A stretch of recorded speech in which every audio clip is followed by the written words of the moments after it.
लड़की के कपड़ों पर ये गन पाउडर लगा हुआ है। इसका मतलब साफ है, इस लड़की को बहुत नजदीक से गोली मारी गई है। यार बुढ़ापे ने तुम्हें हरा ही दिया। चलो जूस पीते हैं। चलो। वैसे एक बात बताऊं, मैं तो अभी तक थका नहीं। मैंने तो तुम्हारे लिए झूठ बोला ताकि तुम्हें आराम मिल सके। हाँ हाँ, अब तो बहाने बनाओगे ही।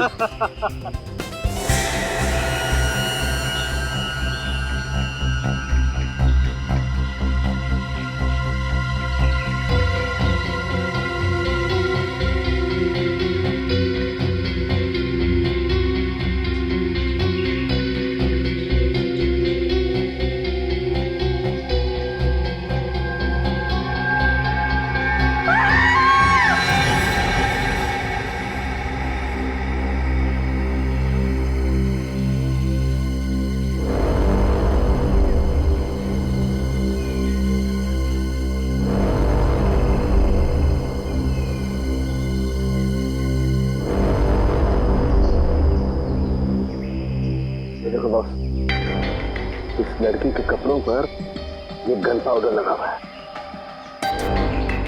इसका मतलब साफ है, इस लड़की को बहुत नजदीक से गोली मारी गई है। ऑलमोस्ट पॉइंट ब्लैंक रेंज से।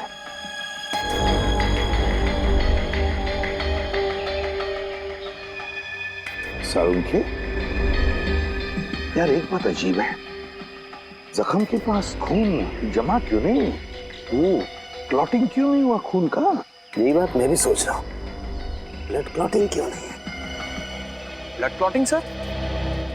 हाँ पंकज, ब्लड क्लॉटिंग। जब भी इंसान के शरीर में कहीं चोट लगती है तो दिमाग सिग्नल भेजता है चोट को ठीक करने के लिए, और इसलिए वो हिस्सा जहाँ पर चोट लगी है काला पड़ने लगता है, क्योंकि वहाँ पर खून जमा होने लगता है। इसी को ब्लड क्लॉटिंग कहते हैं। लेकिन यहाँ पर ब्लड क्लॉटिंग का कोई निशान क्यों नहीं है?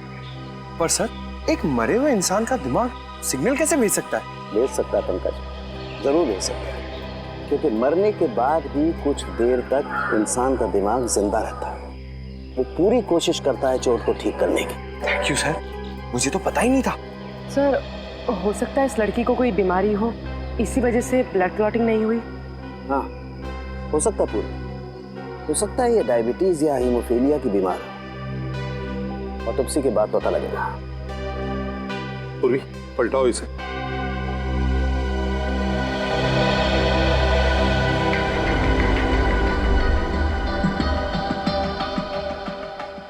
यार एग्जिट नीड तो है, गोली पीठ से बाहर निकली है, गोली बाहर निकली है।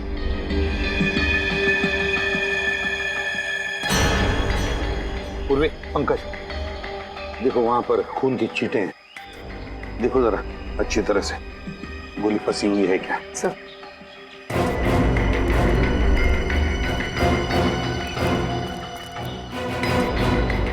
सारुंखे, एक बात बता, इस लड़की की मौत हुई कब? बस इसकी बॉडी में अभी तक राइगर मोटिव सेट नहीं हुआ, शरीर जकड़ना शुरू नहीं हुआ। इसका मतलब इसकी मौत ज्यादा से ज्यादा 3 घंटे पहले हुई होगी। मौत ज्यादा से ज्यादा 3 घंटे पहले? मतलब सुबह सुबह कोई इस लड़के को यहाँ पर लेकर आया, फिर इस पर गोली चलाई और यहाँ से निकल गया।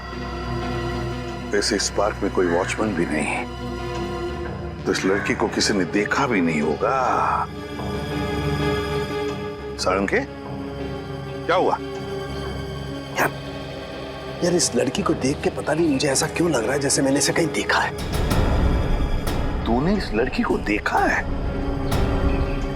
कहाँ देखा सारुंखे? कहाँ देखा? याद नहीं आ रहा यार कहाँ देखा है, लेकिन मैंने इसे देखा है। याद कर, तेरी याददाश्त तो इतनी जबरदस्त है, फिर भी तुझे याद नहीं आ रहा। याद कर, दिमाग में जोर डाल जरा। पता नहीं, लेकिन मुझे ऐसा लगता है जैसे कई साल पहले मैंने इस लड़की को देखा है। कई साल पहले? इसके बचपन में देखा है क्या? प्रद्युमन बचपन में देखा होता तो मैं इसकी शक्ल कैसे पहचानता यार? सारुंखे, फिर ये है कौन? देख, इसकी आईडी भी हमें नहीं मिली है कौन बेचारी, ये तो पता चल जाता। सर, हाँ? सर अच्छी तरह से चेक कर लिया, कहीं पे कोई गोली नहीं। कहीं पर भी गोली नहीं मिली? नहीं सर। कहीं ये खूनी गोली लेकर तो नहीं गया?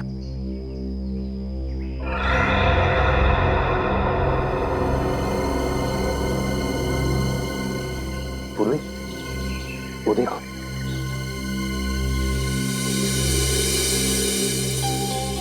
ड्रेस। सर ये तो फेमस डिजाइनर शमिता का टैग है। Famous designer Shamita, Shamita boutique.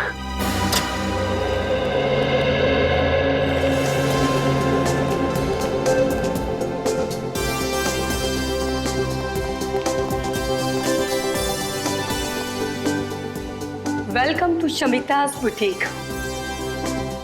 आपके फीचर्स और कॉम्प्लेक्शन को देखकर लग रहा है कि ये ड्रेस आप पर बहुत खिलेगा। एकदम सही कह रही है पूरी, ले लो ये ड्रेस। देखा, अब तो आपके बॉयफ्रेंड ने भी कह दिया, अब तो आप ले ही लो। मैडम आपको कुछ दिखाना है। CID? I am so sorry, मैंने आपको पहचाना नहीं था। कोई बात नहीं, ये बैज तो आपने देख लिया, अभी टैग देखिए और बताइए ये आप ही के बुटीक का है? है नहीं, था। हाँ मतलब ये टैग हम बहुत साल पहले यूज करते थे, करीब 15 साल पहले। 1998 के बाद हमारे बुटीक का लोगो बदल गया है, अब हम ये लोगो यूज करते हैं।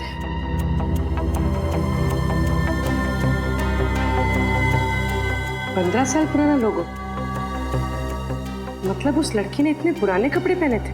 और वो कपड़े देखने में तो एकदम नए लग रहे थे। आप लोग किस लड़की के बारे में बात कर रहे हैं?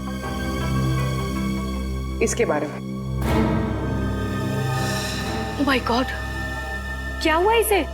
इस लड़की की मौत हो चुकी है, क्या आपने पहले कभी इसे देखा? जी नहीं। अब ये कैसे पता चलेगा कि ये लड़की है कौन? ये तुम क्या कह रही हो तारिक? तुमने ठीक तरह से टेस्ट किया? आज तो 3 बार चेक कर चुकी हूँ, हर बार वही रिजल्ट आ रहा है। This is impossible. कैसे हो सकता है ये? अरे क्यों नहीं हो सकता? जब डॉक्टर तारिका कह रही है तो बिल्कुल हो सकता है।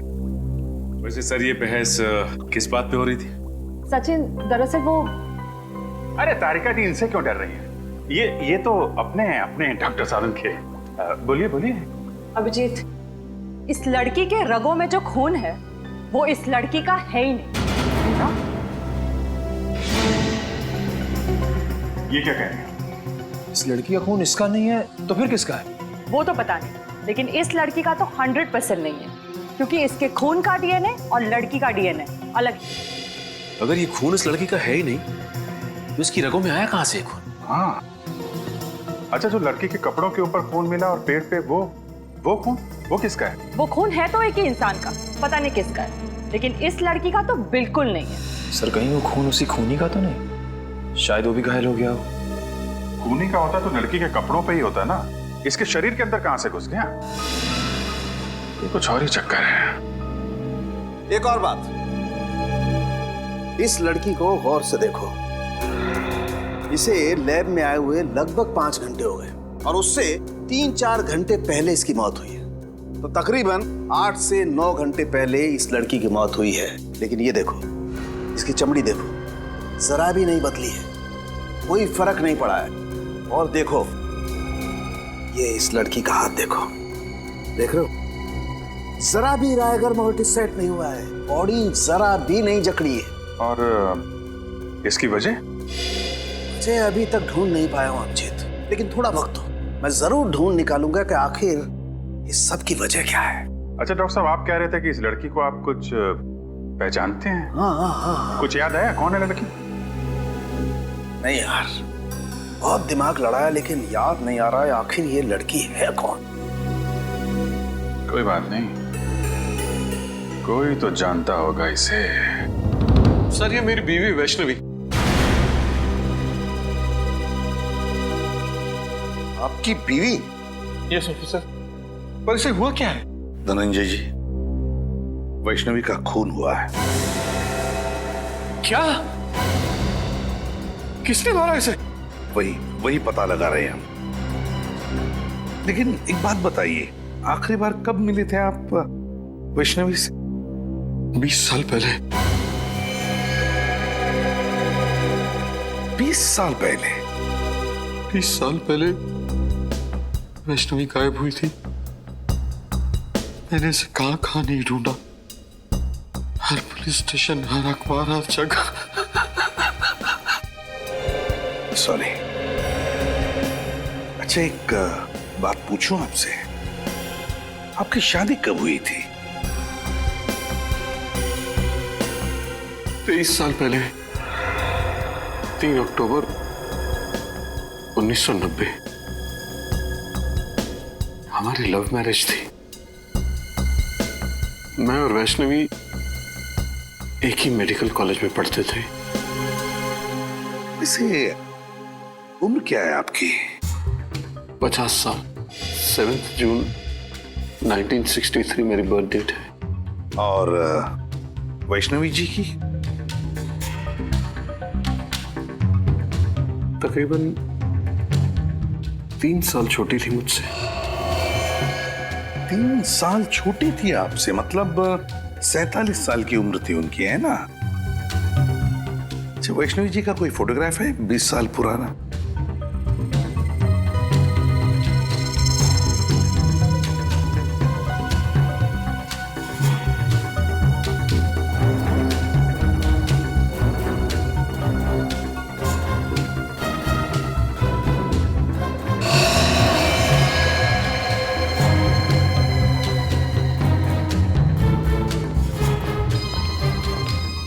सर, वैष्णवी 20 साल पहले जैसी लगती थी, आज भी ठीक वैसी ही लगती है। हाँ सर, उम्र के साथ साथ इनके चेहरे में तो कोई बदलाव आया ही नहीं। वही तो है ना बड़ी अजीब बात। एक औरत जो 20 साल पहले जैसे दिखती थी, आज भी बिल्कुल वैसे ही दिखती है। ये कैसे? ये मम्मी है। ये मम्मी है? हाँ सचिन, जैसी पिरामिड्स में मिली है वैसी मम्मी, लेकिन इस मम्मी को बनाने में एक अलग टेक्निक का इस्तेमाल किया गया है। सर, आप क्या कह रहे हैं? कुछ समझ में नहीं आ रहा है। मैं समझाता हूँ। देखो, ना तो इसकी स्किन का रंग बदला है, ना इसकी बॉडी ने सड़ना शुरू किया है, कोई डिकम्पोज नहीं हुई है, और ना ही इसकी बॉडी ने जकड़ना शुरू किया है। और तो और ग्रेविटी की वजह से शरीर का वो हिस्सा जो जमीन को छूता है काला पड़ना शुरू हो जाता है, और वहां पर ब्लड मार्क्स आना शुरू हो जाते हैं। लेकिन इसके शरीर पे कहीं भी कोई ब्लड मार्क नहीं है। मतलब इसकी बॉडी पे समय का कोई असर नहीं हुआ? बिल्कुल सही अभिजीत। तो फिर पता कैसे चलेगा कि वैष्णवी की मौत कब हुई?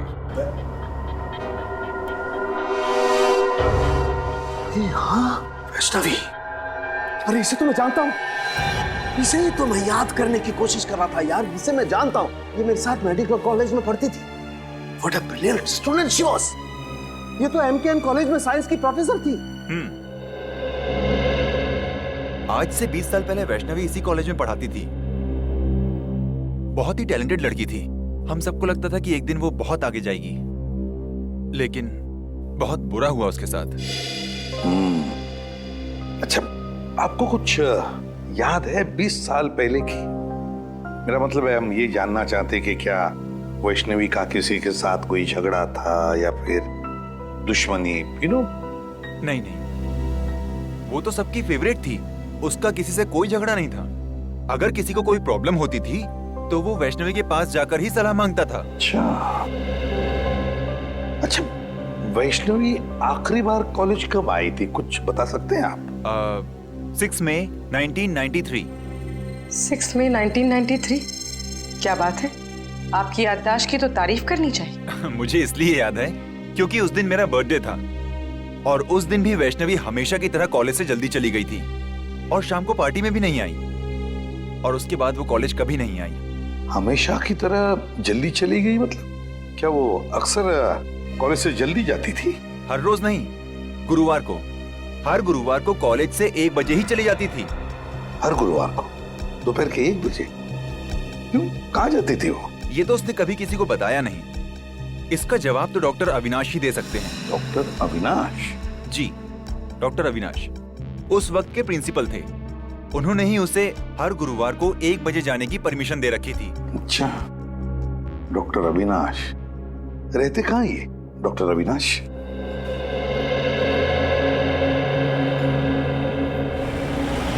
हाँ ले दोस्त, कॉफी पी।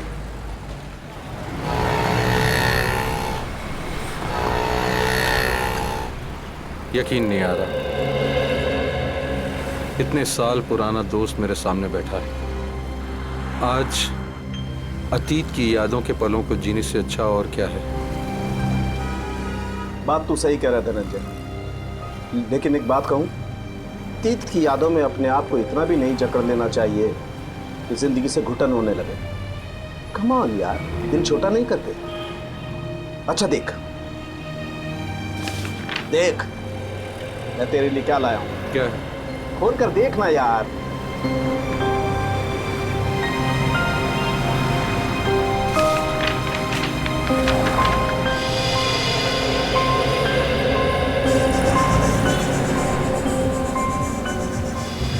ये फोटो तो हमारे कॉलेज के एनुअल डे फंक्शन की है ना? एग्जैक्टली। तूने अब तक संभाल के रखी है? अरे संभाल के नहीं रखूंगा, तू और वैष्णवी मेरे सबसे करीबी दोस्त थे यार। अच्छा, तू बोल रहा था कि वैष्णवी के कुछ रिसर्च नोट्स थे घर पे, तू लेके आया? हाँ।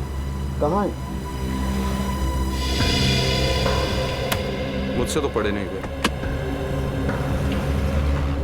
वैष्णवी की एक याद काफी है मेरी आंखें नम करने के लिए।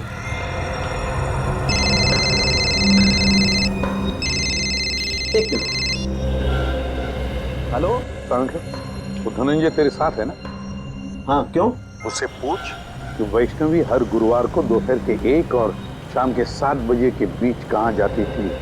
और एक बात, धनंजय से पूछ ले कि क्या वो हमें वैष्णवी के रिसर्च पेपर्स, मेरा मतलब है रिसर्च की जो फाइल्स हैं, वो दे सकता है क्या? हाँ ठीक, ओके। अच्छा धनंजय, तुझे मालूम है कि हर गुरुवार को वैष्णवी 1 से 7 बजे तक कॉलेज के बाहर कहाँ जाया करती थी? नहीं यार, मुझे इस बात का बिल्कुल अंदाजा नहीं था। इनफैक्ट जब पुलिस इन्वेस्टिगेशन में मुझे इस बारे में पता चला तो मैं खुद हैरान था कि वैष्णवी ने इस बारे में मुझे बताया क्यों नहीं कभी। कमाल है यार, वैष्णवी ने ये राज तुझसे छुपा के क्यों रखा? ऐसी क्या बात थी? डॉक्टर अविनाश की तो मौत हो गई, वही एक बता सकती थी कि वैष्णवी हर गुरुवार को जाती कहाँ थी। सर, हाँ, वैष्णवी कहाँ जाती थी उसका जवाब शायद इन फाइल्स में। क्या है इन फाइलों में? वैष्णवी की रिसर्च रिपोर्ट। 20 साल पहले जिस पुलिस स्टेशन में धनंजय ने वैष्णवी के गायब होने की रिपोर्ट लिखवाई थी, वहीं से लेके आया। अच्छा, वेरी गुड। देखे तो सही है क्या इनमें।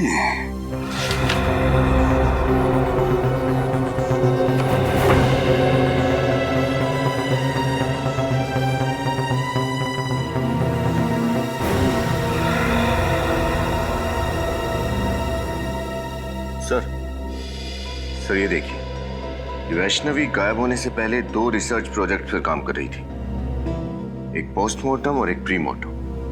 सर, पोस्टमार्टम के बारे में तो सुना है, जो सालू के साहब लाशों के साथ करते। ये प्रीमार्टम क्या होता है? फ्रेडी, प्रीमार्टम शरीर की वो स्थिति है, शरीर की वो स्थिति जो किसी भी इंसान के मरने से पहले होती है, मरने से पहले। और फिर पोस्टमार्टम तो तुम जानते ही हो। लेकिन एक बात समझ में नहीं आ रही है कि वैष्णवी इन 2 विषयों पर ही क्यों, प्रीमार्टम और पोस्टमार्टम, इन 2 विषयों पर ही क्यों रिसर्च कर रही थी? क्यों? ऐसा क्या खोज रही थी वो? किस बात पर रिसर्च कर रही थी? कहीं ना कहीं तो कुछ भी तो मिलना ही चाहिए। ये क्या है? ओह, वैष्णवी ये रिसर्च कर रही थी, ये खोजने की कोशिश कर रही थी वैष्णवी, जिससे इंसान का शरीर अनश्वर रह सके, अनश्वर, immortal, Chiranjeev.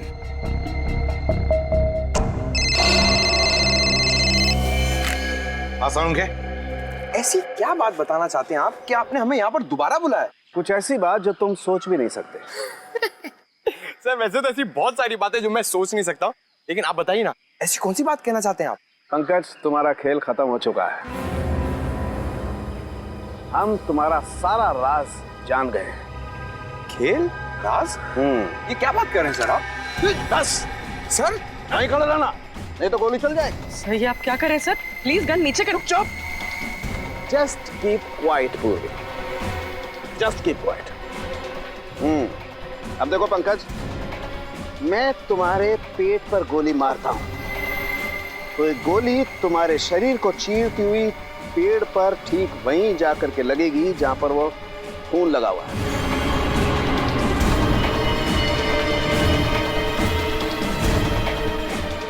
Right sir, please sir को रोको, मेरे पैर कांप रहे हैं। सर ये क्या मजाक? बिल्कुल चुप। पंकज, जमीन पे लेट जाओ। लेट जाओ नहीं तो गोली मारूंगा। एक मिनट सर, लेट आओ। गुड। अब देखो पूर्वी, अब अगर मैं पंकज के पेट पे यहां से गोली मारूं तो गोली इसके शरीर को चीरती हुई कहां जाएगी? जमीन में जाएगी सर। एग्जैक्टली। रुक जाओ सालों के, मैं तो गोली चला दूंगा मैं। ये गन रख ले बस। सर मैंने ऐसा क्या किया सर कि आप मेरी जान लेना चाहते थे? मैं तुम्हारी जान लेना नहीं चाहता पंकज, बल्कि मैं आप लोगों की मदद कर रहा हूं बॉस, इस केस को सुलझाने में। पंकज पर गोली चला के? हाँ? गोली मारी तो नहीं ना बॉस। उस दिन हम लोगों को गोली शायद इसलिए नहीं मिली क्योंकि हम लोग सोच रहे थे खूनी ने वैष्णवी पर जब वो खड़ी थी तब गोली चलाई, जबकि हकीकत ये है कि खूनी ने वैष्णवी की लाश पर गोली चलाई जब वो पड़ी हुई थी यहाँ जमीन पर। क्या उसकी लाश पे गोली चलाई उसने? सब फिर तो शायद गोली जमीन के नीचे होगी। बिल्कुल हो सकता है, खोद कर देखो।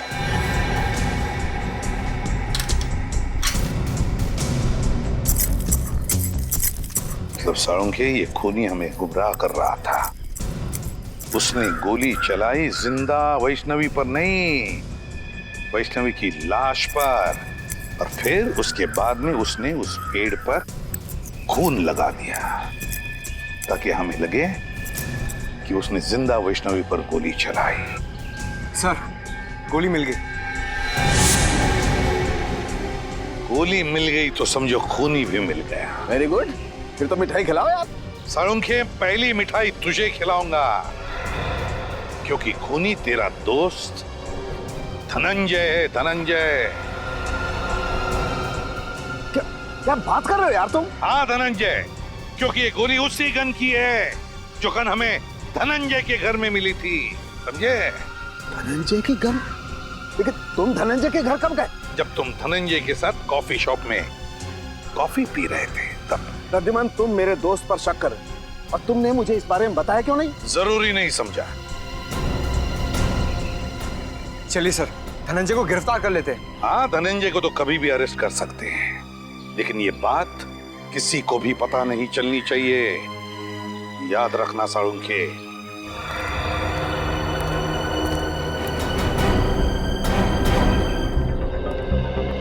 डॉक्टर अविनाश की मौत हो चुकी है। आपको लगता है उनके परिवार वाले वैष्णवी के बारे में जानते होंगे? उम्मीद तो यही है कि जानते हो, क्योंकि डॉक्टर अविनाश का परिवार एक अकेली कड़ी है जो हमें वैष्णवी के अतीत के साथ जोड़ती है।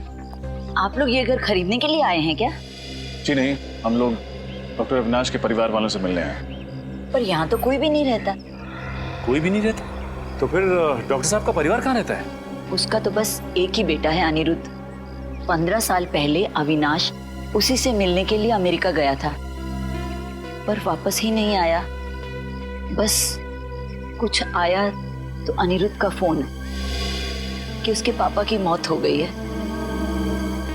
तो अनिरुद्ध कभी यहाँ आता नहीं? बस आता है कभी कभार, 2-3 महीने में एक चक्कर लगा लेता है।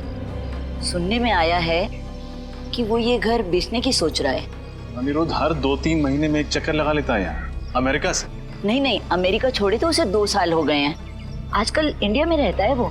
जी, आपके पास उनका कोई एड्रेस या नंबर है? नहीं, ज्यादा घुलता मिलता नहीं था वो किसी से, बस अपने काम से ही काम रखता है वो। Thank you. हमारे पास इतना वक्त तो है नहीं कि अनिरुद्ध के यहाँ आने का इंतजार करें। अंदर चल के देखते हैं, हो सकता है कोई नंबर या एड्रेस मिले।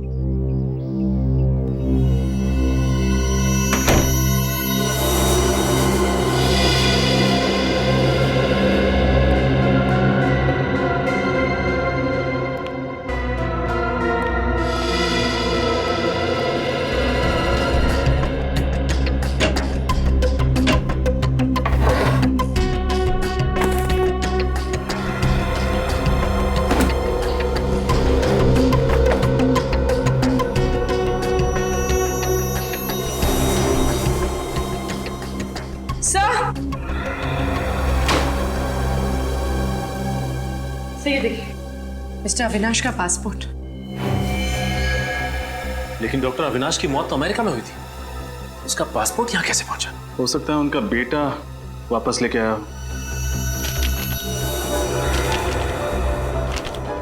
ये क्या? पासपोर्ट में कहीं भी अमेरिकन वीजा तो लगा हुआ है ही नहीं। इसका मतलब डॉक्टर अविनाश कभी अमेरिका गए ही नहीं। तो इसका मतलब वो औरत झूठ बोल रही थी हमसे। हाँ सचिन, या तो वो औरत झूठ बोल रही थी या फिर अविनाश का बेटा अनिरुद्ध कोई खेल खेल रहा है। इस केस ने दिमाग घुमा दिया सचिन। पहले हमें जॉगर्स पार्क से एक लाश मिलती है जिसकी बॉडी का डीएनए उसके रगों के खून के डीएनए से मैच नहीं करता है। फिर हमें पता चलता है कि वो लाश है डॉक्टर वैष्णवी की। उनके पति धनंजय का कहना है कि डॉक्टर वैष्णवी की लाश अभी भी बिल्कुल वैसी दिखती है जैसे वैष्णवी 20 साल पहले दिखती थी। 20 साल से लाश में कोई चेंज नहीं हुआ। सारुण के साहब ने बताया कि वो इसलिए क्योंकि लाश को मम्मी की तरह सुरक्षित रखा गया था। डॉक्टर वैष्णवी किसी खास प्रोजेक्ट पे काम कर रही थी और जिस आदमी को उसके बारे में मालूम था, डॉक्टर अविनाश, उनके बेटे अनिरुद्ध का कहना है कि उनकी मौत भी 15 साल पहले किसी रहस्यमय तरीके से हो गई। वो प्रोजेक्ट कौन सा था, इसके बारे में अभी तक पता नहीं चला। लेकिन सर एक बहुत चौंका देने वाली बात पता चली है सर। क्या? डॉक्टर अविनाश की कुंडली कहती है कि ना उनकी कभी शादी हुई ना ही उनका कोई बेटा था सर। हा? मतलब उनके पड़ोस में रहने वाली वो औरत हमसे झूठ बोल रही थी। या तो वो औरत झूठ बोल रही है या फिर कोई ढोंगी डॉक्टर अविनाश का बेटा बनकर ये सारी कहानियां फैला रहा है। अभिजीत, वैष्णवी 47 साल की होने के बावजूद 27 साल की क्यों दिख रही थी और उसकी लाश सड़ना क्यों नहीं शुरू हुई, इसका राज पता चल गया है मुझे। क्या राज है सर? प्लास्टिनेशन। प्लास्टिनेशन? हाँ, ये एक नया तरीका है लाशों को बरसों बरस एक लंबे समय तक प्रिजर्व करके रखने का। इसका मतलब सर इजिप्ट में जैसे लाशों को मम्मी बना के रखा जाता है वैसे? बिल्कुल ठीक निकल, वैसे ही। लेकिन इसमें एक फर्क है। फर्क यह है कि इसमें लाश के अंदर का तरल पदार्थ लिक्विड बाहर निकाल लिया जाता है और उसकी जगह पर लिक्विड प्लास्टिक लाश के अंदर डाल दिया जाता है। और जब वो लिक्विड प्लास्टिक ठोस हो जाता है, जम जाता है, तो फिर लाश वैसी की वैसी रहती है, उसमें जरा भी फर्क नहीं पड़ता है। हाँ, मैंने भी किसी साइंस जर्नल में इस तकनीक के बारे में पढ़ा था सर। लेकिन जहां तक मेरा अंदाजा है, इसमें लाश की खाल निकाल ली जाती है ना। लेकिन वैष्णवी की खाल तो ज्यों की त्यों है। यही वो वजह है जिसके कारण हम इस केस में गोल गोल घूम रहे थे। दरअसल वैष्णवी ने एक ऐसा फार्मूला इजाद कर लिया था जिसकी वजह से लाश की चमड़ी बिल्कुल भी नहीं बदलती है, वैसी की वैसी बनी रहती है, हमेशा जवान। और सर क्या ये मुमकिन हो सकता है? हाँ, बिल्कुल मुमकिन है। साइंस में नामुमकिन कुछ भी नहीं होता है और ये वैष्णवी ने करके दिखा दिया। वैष्णवी ने एक ऐसे फार्मूले का आविष्कार किया जिसमें इंसान की चमड़ी में नए पैदा होने वाले सेल्स की संख्या मरने वाले सेल्स से ज्यादा होती है और इसीलिए इंसान की चमड़ी हमेशा वैसी की वैसी बनी रहती है। और अब इस फार्मूले का पता मुझे भी चल गया है। इसका मतलब ये फार्मूला वैष्णवी ने अपने ऊपर इस्तेमाल किया होगा, इसीलिए उसकी त्वचा 20 साल से वैसी की वैसी है। या फिर उस खूनी ने वैष्णवी के ऊपर एक्सपेरिमेंट किया होगा। जो भी है, वैष्णवी की मौत के पीछे का कारण ये नया आविष्कार है डॉक्टर साहब। कि नई खोज।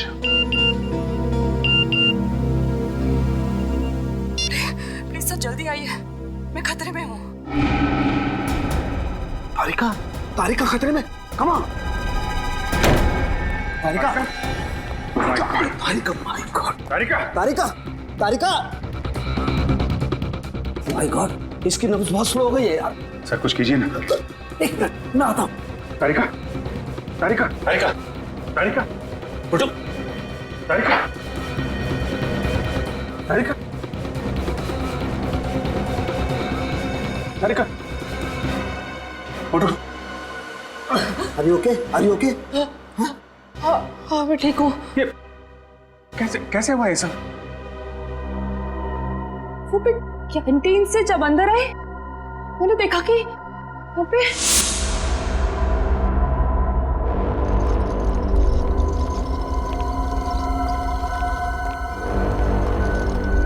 अरे कौन हो तुम लोग और लाश को कहाँ लेके जा रहे हैं? हम लोग जीके हॉस्पिटल से आए हैं। डॉक्टर सालुंके साहब ने हमें लाश को वहाँ के मोर्ग में लाने को कहा है। क्या? लेकिन मुझे तो कुछ नहीं बताया सालुंके सर ने इस बारे में। और ये फाइल का छुपा के ले जा रहे हो? सालुंके साहब ने फाइल भी मंगाई है। तो हम चलें? नहीं रुको, पहले मैं सर से एक बार बात कर लूं।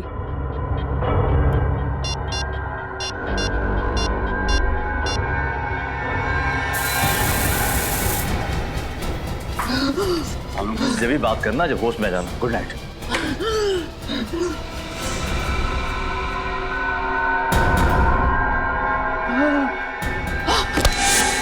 सर ये बात समझ में नहीं आई, कोई लाश क्यों चुराएगा?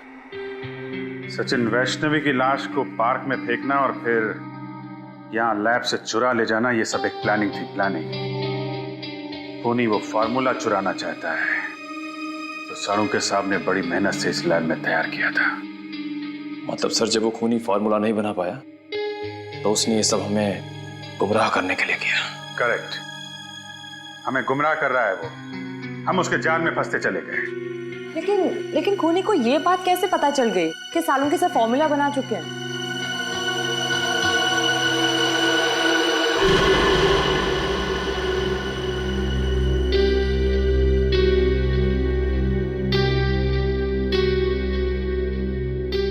सालुंके साहब, कहीं आपने तो किसी को? आई एम सॉरी अभिजीत, लेकिन मैंने वो फार्मूला धनंजय को बताया था, लेकिन वो ऐसा आदमी है नहीं। केस की इंपॉर्टेंट डिटेल्स आप बाहर वालों के साथ शेयर कर रहे हैं। इतनी बड़ी भूल आप कर कैसे सकते हैं सालुंके साहब? मुझसे गलती हो गई, आई नो, मैं मानता हूं, लेकिन धनंजय मेरा दोस्त है यार। दोस्त खूनी नहीं हो सकता? धनंजय खूनी? हाँ, या तो धनंजय खूनी है या फिर उसका कोई साथी। सचिन, इन चोरों का स्केच बनवाओ और सारे खबरों को इन्फॉर्म कर दो।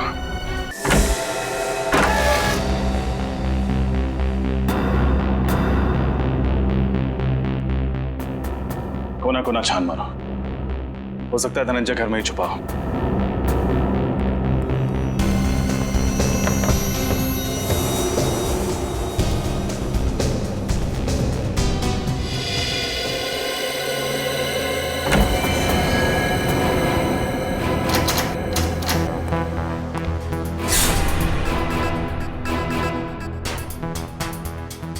रजत, मेरी बात पे यकीन करो यार, मैं कह रहा हूं, मैं धनंजय को बहुत अच्छी तरह से जानता हूं, मेरा पुराना दोस्त है। वो वैष्णवी को नुकसान पहुंचाने के बारे में सोच भी नहीं सकता यार। आई एम सॉरी सर, इस वक्त आप एक दोस्त की तरह सोच रहे हैं, एक सीआईडी ऑफिसर की तरह नहीं। अच्छा, और उस वक्त तुम कहाँ गए थे जब रोमा की लाश को मेरे पास लेकर के आए थे और तुमने कहा था ये सीआईडी को पता नहीं लगना चाहिए सर? तब तुमने सीआईडी ऑफिसर के बारे में क्यों नहीं सोचा? तुम्हें पता है रजत, सीआईडी को जब कोई लाश मिलती है तो सबसे पहले फॉरेंसिक लैब में आती है, और तुम उसे कहाँ ले गए? वहाँ प्राइवेट नर्सिंग होम में। सर आप इसे मेरा पागलपन समझिए या कमजोरी। मैं एसीपी सर से तब तक नजरें नहीं मिलाऊंगा जब तक मैं अपने ऊपर लगे हुए सारे इल्जाम गलत साबित नहीं कर देता। तुमने ठीक नहीं किया रजत। अगर कोई और इन सर्कमस्टांसेस में मेरी मदद मांगता, मैं उसे साफ मना कर देता, लेकिन तुम्हारे दिल में सीआईडी के लिए एक जज्बात है, अपनी ड्यूटी के लिए, एक फर्ज के लिए एक बात है। Let me see what I can do for you. क्या चाहते हैं सड़ों के साथ? मैं आपका एहसान चुकाने के लिए इस खूनी को छोड़ दूं? फिर खूनी? ये खूनी खूनी की क्या रट लगा रखी है तुमने रजत? एक बार प्रूव हो जाने दो कि धनंजय खूनी है, फिर चढ़ा देना उसे सूली पर, चढ़ा देना तुम। सर वो खूनी है कि नहीं ये तो तभी साबित होगा जब वो हमारे हाथ लगेगा। पता नहीं किस कोने में जाके छुप गया है।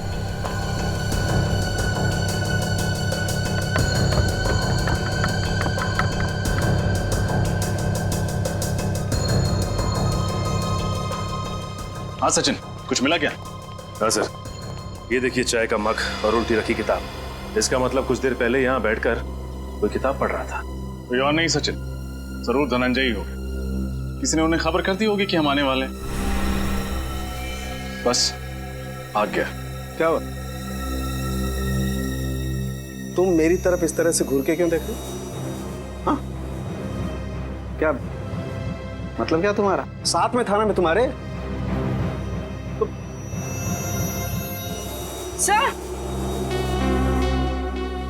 सर ये देखिए, टूटा हुआ वास।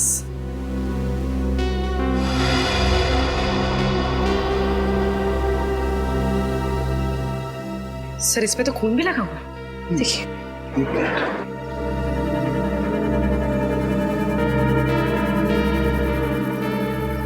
इस पे तो कुछ उंगलियों के निशान भी है। पूर्वी सर, एक काम करो, घर में देखो कोई टेल्कम पाउडर देखो प्लीज।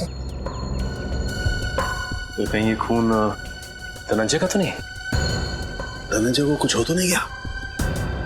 क्या फिर शायद धनंजय ने किसी को कुछ कर दिया? Sir thank you. मुझे तो लगता है कि धनंजय यहाँ बैठ करके चाय पी रहा था और किसी ने इस वास से उसके सर पे वार किया और उसे किडनैप कर लिया है।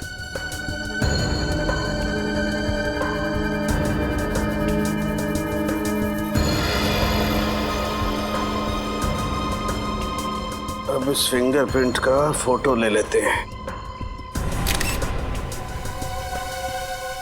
अब पुलिस रिकॉर्ड में मैच करके देखते हैं, पता चल जाएगा आखिर ये है कौन।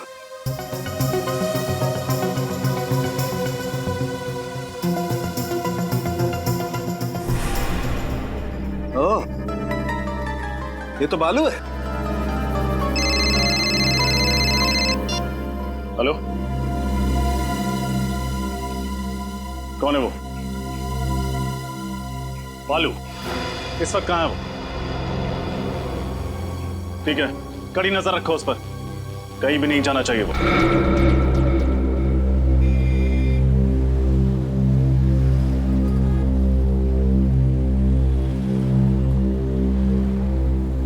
चलो भाई, तुम जाओ।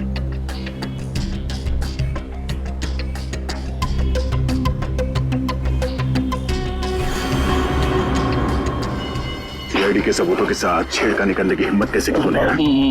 माफ करना साहब, मैंने सब पैसों के लिए किया। किसने दिए थे पैसे? सब अनिरुद्ध ने दिए था। अनिरुद्ध? फिर ये तो डॉक्टर अविनाश का बेटा है। वही कर रहा है ये सब। पहले अपने पिताजी के अमेरिका जाने की झूठी कहानी सुनाई और अब इनसे गैर कानूनी काम करवा रहे हैं। ठिकाना कहाँ है उस अनिरुद्ध का?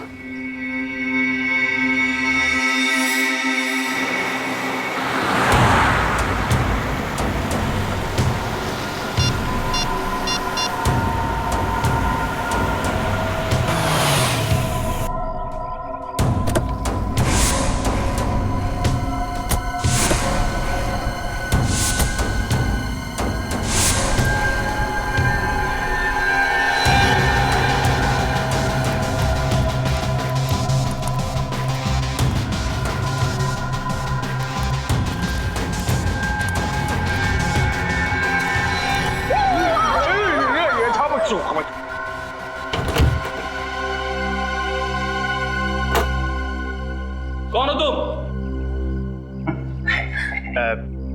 तो फरमारे बर्फा। वफा? ये बाहर से आए हैं। ये है मिस्टर बफा और ये है मिस्टर चफाब। क्यों आया? महफूज की तरह जरफान होना चाहता हूँ। मूछ की तरह जवान होना चाहते हैं। जानते इनके कहने का मतलब है कि इन्हें पता चला है कि तुम्हारे बॉस के पास एक स्पेशल फॉर्मूला है जिससे लोग जवान हो जाते हैं और ये वो फॉर्मूला खरीदना चाहते हैं। नहीं, ऐसा कुछ नहीं है। चलो निकले यहाँ से। दरफात तरफोड़ के हरफात पे रख देंगे।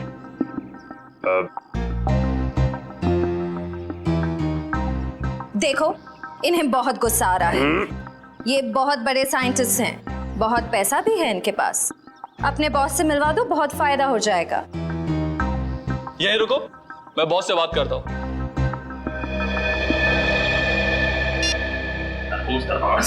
सर फोड़ने का नहीं, वेट करो तरफोड़ कंट्रोल।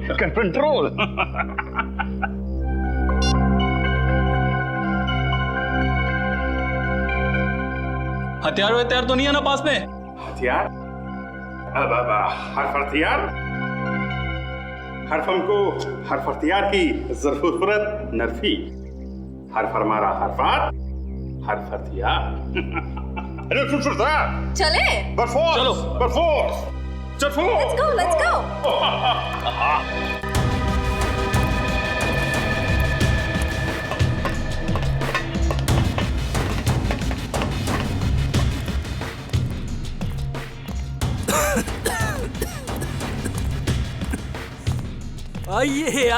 आइए। स्वागत है आपका। मुझे वैज्ञानिकों से बातें करना बहुत अच्छा लगता है। क्या सेवा कर सकता हूँ मैं आपकी? सेवा तो हम आपकी करेंगे। सिर्फ हमको जरफेल की हरफंदर, चरफक्की, फिर फिशिंग। ये कह रहे हैं कि आपके सीक्रेट फॉर्मूला की खबर इन्हें लग चुकी है। आप जैसे ब्रिलियंट और जीनियस साइंटिस्ट की तलाश ये करते रहते हैं। Thank you. आपका वो सीक्रेट फॉर्मूला ये खरीदना चाहते हैं। पर वो फॉर्मूला बिकाऊ नहीं है। सॉरी। दरफात तरफोड़ के हरफात में रख देंगे। ये कह रहे हैं कि हर चीज बिकाऊ होती है, बस सही दाम देने की जरूरत होती है। फिर तो मुझे इस फॉर्मूले के 100 करोड़ रुपए चाहिए। सरफों का फूल। तैयार हैं आप? दूर दरफात तरफोड़ के मंजूर है, 100 करोड़ देने के लिए तैयार है। मगर ये देखना चाहते हैं कि आपका वो सीक्रेट फॉर्मूला काम करता भी है या नहीं। करता है। जाओ लेके आओ। 15 साल की मेहनत है उसमें। ऐसा काम करता है कि बहुत जल्द इस दुनिया में बूढ़ा इंसान दिखाई नहीं देगा। हर तरफ जवान ही जवान, बच्चे ही बच्चे।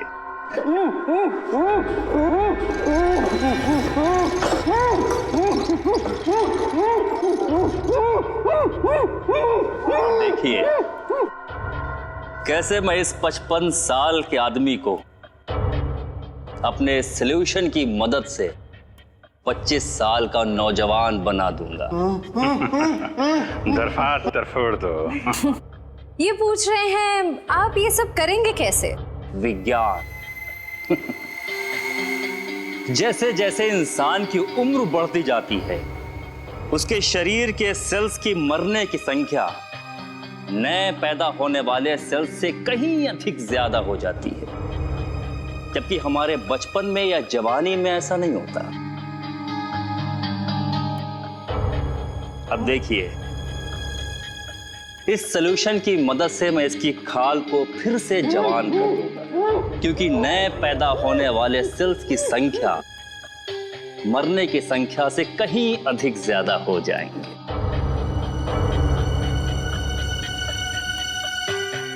बस डॉक्टर अविनाश, समझ में आ गया आपकी जवानी का राज। ये हिंदी कैसे बोलने लगे?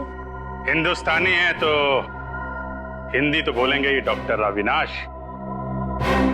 सीआईडी? पकड़ो इसे।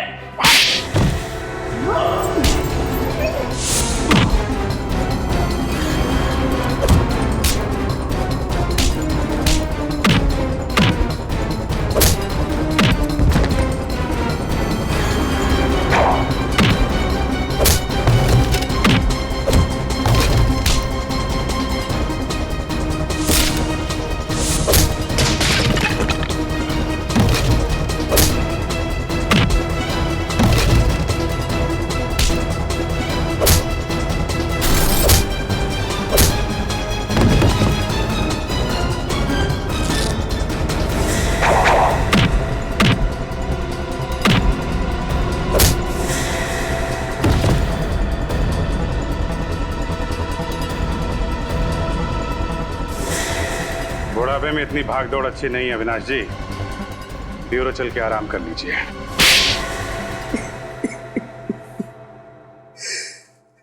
वैष्णवी के रिसर्च के बारे में सिर्फ मैं ही जानता था।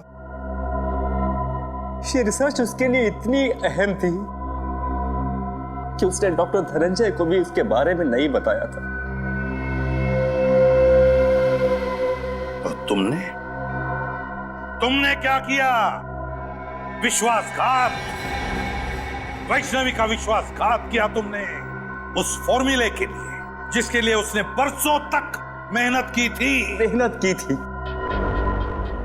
लेकिन सर, पर कोई भी रिसर्च बिना पैसे के पूरी नहीं होती सर। उसके एक्सपेरिमेंट का सारा खर्चा मैंने उठाया था। उसे खुफिया लैब बना के दी ताकि वो बिना किसी रोक टोक के पूरी शिद्दत और मेहनत से अपने जुनून में सफल हो सके। और जब वैष्णवी सफल हो गई तो तुम लालची हो गए। तुमने सोचा क्यों ना वो फॉर्मूला लेकर नाम और पैसा खुद ही कमा लूं, है ना? लेकिन जब उसने फॉर्मूला देने से मना कर दिया तो मैंने उसे मार डाला और उसी को लाश को प्लास्टिनेट करके उसी पर एक्सपेरिमेंट करने लगा।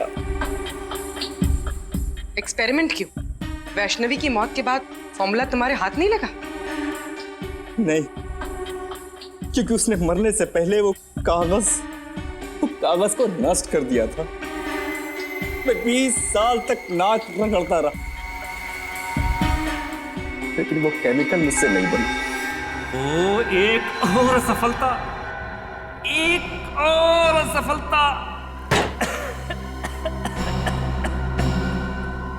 न जाने कितनी बार मुझे फेल होना पड़ेगा अपने इस एक्सपेरिमेंट में।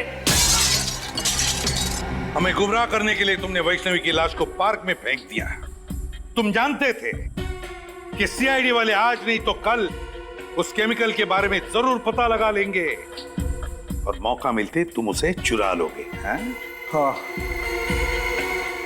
और मेरा प्लान कामयाब भी हो गया था।